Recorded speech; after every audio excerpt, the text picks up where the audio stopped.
اعوذ باللہ من الشیطان الرجیم بسم اللہ الرحمن الرحیم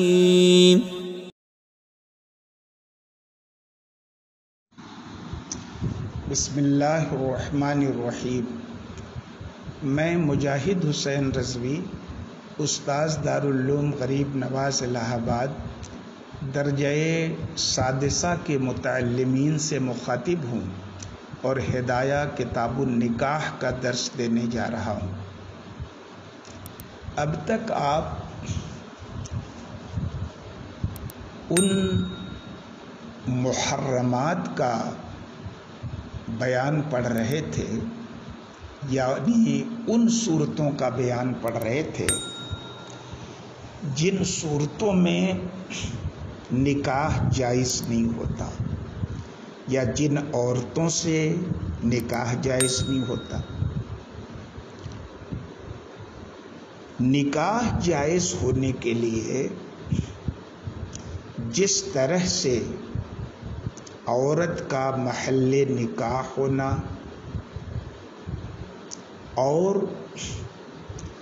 غیر محرم یعنی محللہ ہونا شرط ہے، ٹھیک اسی طرح سے صغیرہ وغیرہ کے نکاح میں ولی کا ہونا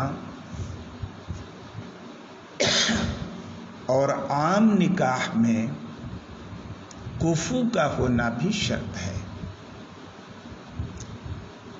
لیکن چونکہ نکاح کے جواز کے لیے عورت کا محل نکاح ہونا ائمہ کے مابین ایک اتفاقی مسئلہ ہے،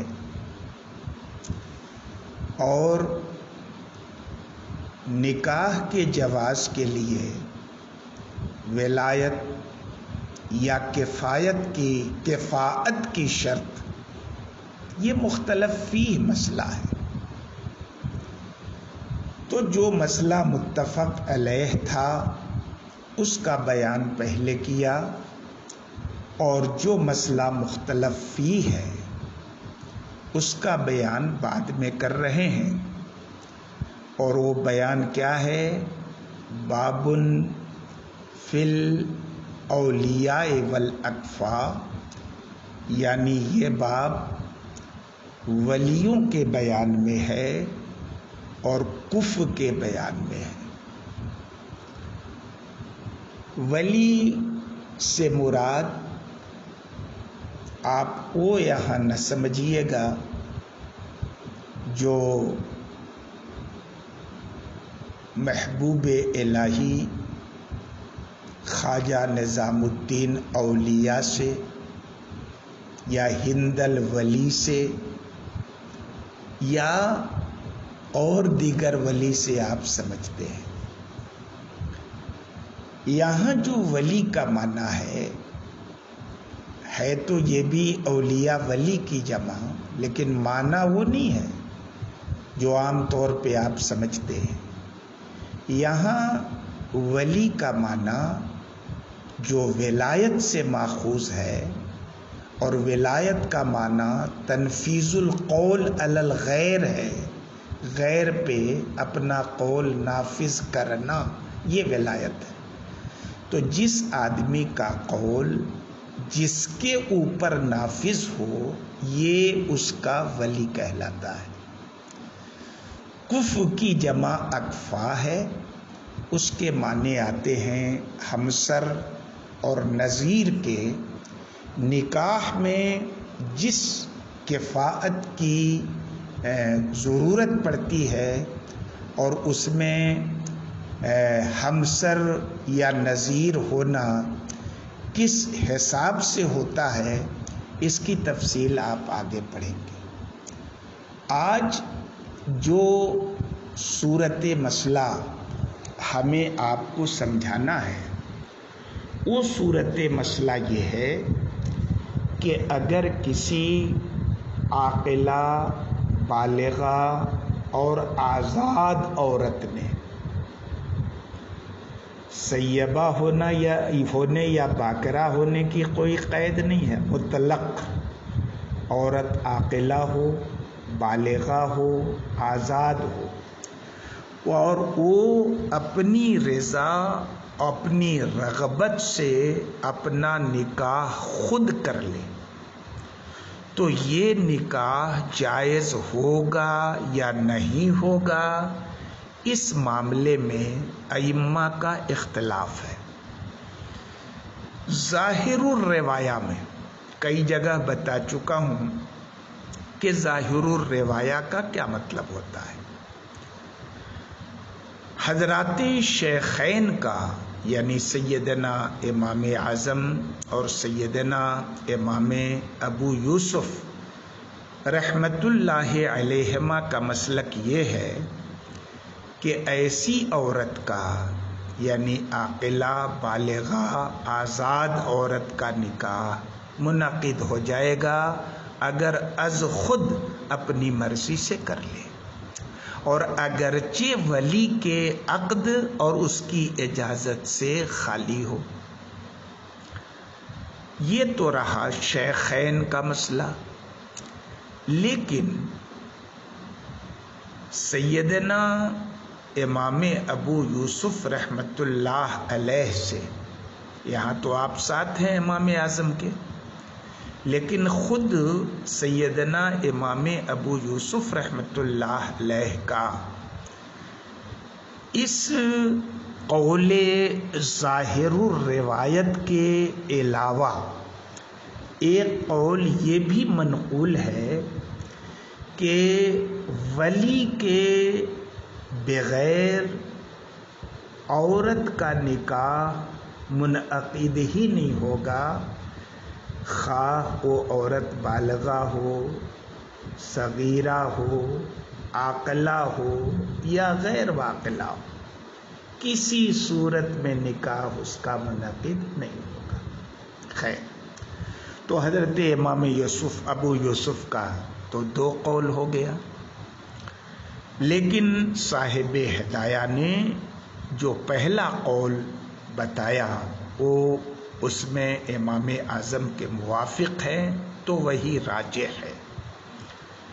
سیدنا امام محمد رحمت اللہ علیہ کا کہنا ہے کہ نکاح منعقد تو ہو جائے گا لیکن مطلقاً منعقد نہیں ہوگا بلکہ موقوف رہے گا۔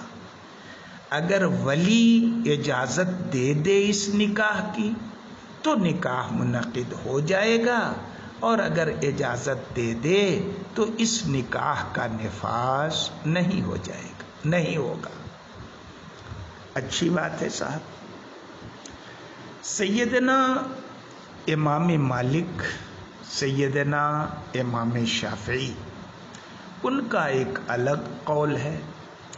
ان کا قول یہ ہے کہ عورتوں کی عبارت اور ان کے الفاظ سے نکاح منعقد ہی نہیں ہوتا۔ اور دلیل کیا ہے؟ دلیل یہ ہے کہ نکاح سے نفس نکاح مراد نہیں ہے بلکہ نکاح کے مقاصد مراد ہے۔ نکاح کے مقاصد مراد ہے۔ نکاح کا مقصد کیا ہوتا ہے؟ میاں بیوی کی ایک ساتھ رہائش، ان کے مابین باہمی اتفاق، اتحاد، میل جول، آپس میں ایک دوسرے کی طرف میلان، جھکاؤ، محبت وغیرہ وغیرہ۔ اور عورتیں چونکہ ناقص العقل اور قلیل الفہم ہونے کے ساتھ ساتھ عجلت پسند ہوتی ہیں، ظاہر بھی ہوتی ہیں، دور اندیش نہیں ہوتی، کسی معاملے میں فیصلہ لینے میں سوچ وچار نہیں کرتی، اس لیے اگر ان کی طرف عقد نکاح جیسے اہم معاملے کو سپرد کر دیا جائے اور ان کے الفاظ سے منعقد نکاح کو منعقد مان لیا جائے تو نکاح کے مقاصد میں خلل ہونا طے ہے. اس لیے ان کی طرف سے نہ تو عقد منسوب کیا جائے گا اور نہ ہی ان کے ہاتھوں میں نکاح کی کمان دی جائے گی.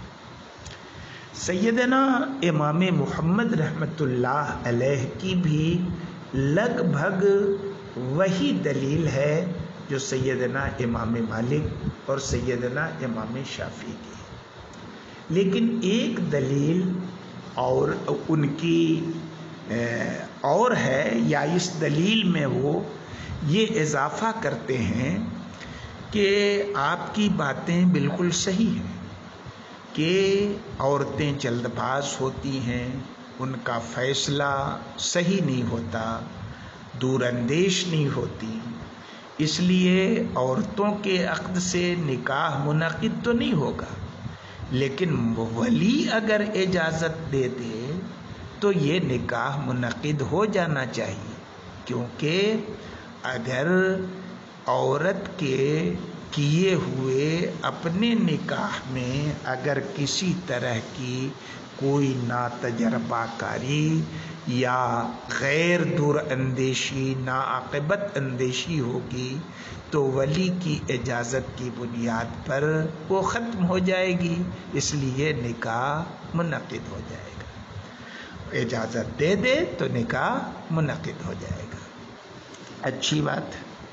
یہ تو رہے ان ائمہ کے دلائل جو اس معاملے میں سیدنا امام اعظم اور سیدنا امام ابو یوسف کے خلاف ہے. لیکن شیخین کی دلیل یہ ہے کہ حضور والا عورت آزاد ہے، عاقل ہے، بالغ ہے، اور اس آزاد عاقل بالغ نے خالص اپنے حق کے اندر تصرف کیا ہے.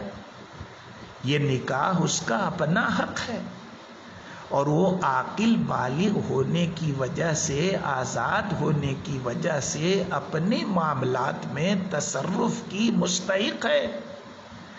تو پھر اس کے تصرف کے انعقاد میں، اس کے درست ہونے میں اشکال کیوں ہے؟ آپ ذرا دیکھیں کہ جو عورت عاقل ہے، بالغ ہے، وہ اپنے مال میں تصرف کی مختار ہے.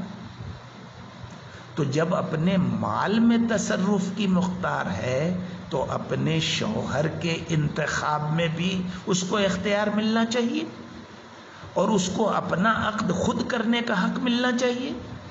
تو جس طرح سے وہ عورت تصرف فی المال اور اختیار ازدواج کا حق رکھتی ہے، اختیار ازواج کا حق رکھتی ہے، اسی طرح سے وہ تصرف فی نکاح کی بھی حقدار ہوگی اور اس کا اپنا نکاح منعقد ہو جائے گا. بھائی بالغ کا ولی بھی نکاح کرے گا بالغ عورت کا تو اجازت لے گا کہ نہیں؟ شریعت نے حق دیا ہے کہ نہیں کہ ہم فلاں سے کریں گے، فلاں سے نہیں کریں گے. بالغہ پہ تو ولی جبر نہیں کر سکتا. تو شوہر کے انتخاب کا حق ملا تو شوہر بنانے کا بھی تو حق ملنا چاہیے نکاح کا. اچھی بات ہے. ہاں، اب ایک اعتراض ہو سکتا ہے کہ امام اعظم اور یا شیخین کے اوپر کہ جب عاقلہ بالغہ آزاد عورت کا اپنے الفاظ سے نکاح کرنا خالص اپنے حق میں تصرف کرنے کی وجہ سے جائز ہو جاتا ہے، منعقد ہو جاتا ہے، تو پھر عورت کو ولی سے نکاح کرنے کا مطالبہ کرنے کی کیا ضرورت ہے؟ ہر آزاد اور عاقل و بالغ عورت کو خود ہی سے اپنا نکاح کر لینا چاہیے. جب ہو ہی جاتا ہے تو بیچ میں ولی کو لانے کی کیا ضرورت ہے؟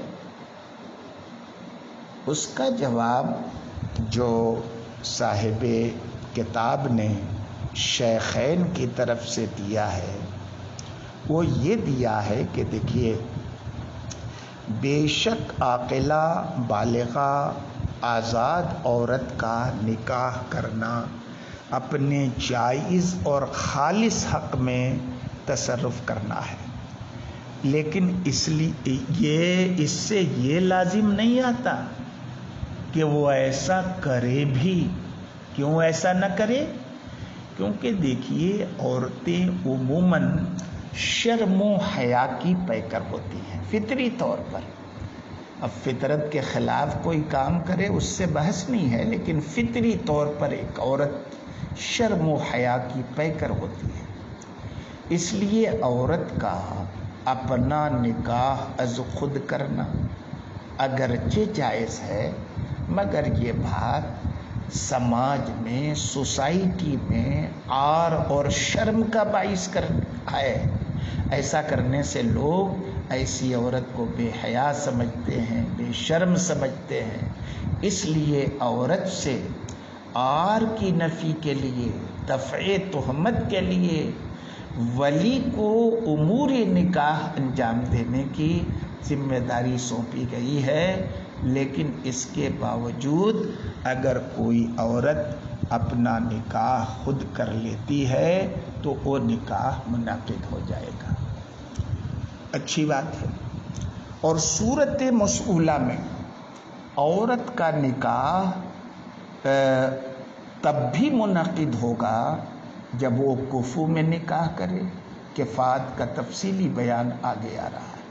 اور تب بھی منعقد ہوگا جب غیر کفو میں نکاح کرے۔ البتہ اگر کوئی عاقلہ بالغہ عورت غیر کفو میں نکاح کرتی ہے تو یہ نکاح کرنا یہ ولی کے حق میں چونکہ باعث عار ہے، اس لیے اس صورت میں ولی کو اعتراض کرنے کا اور فسخ نکاح کا حق حاصل ہوگا۔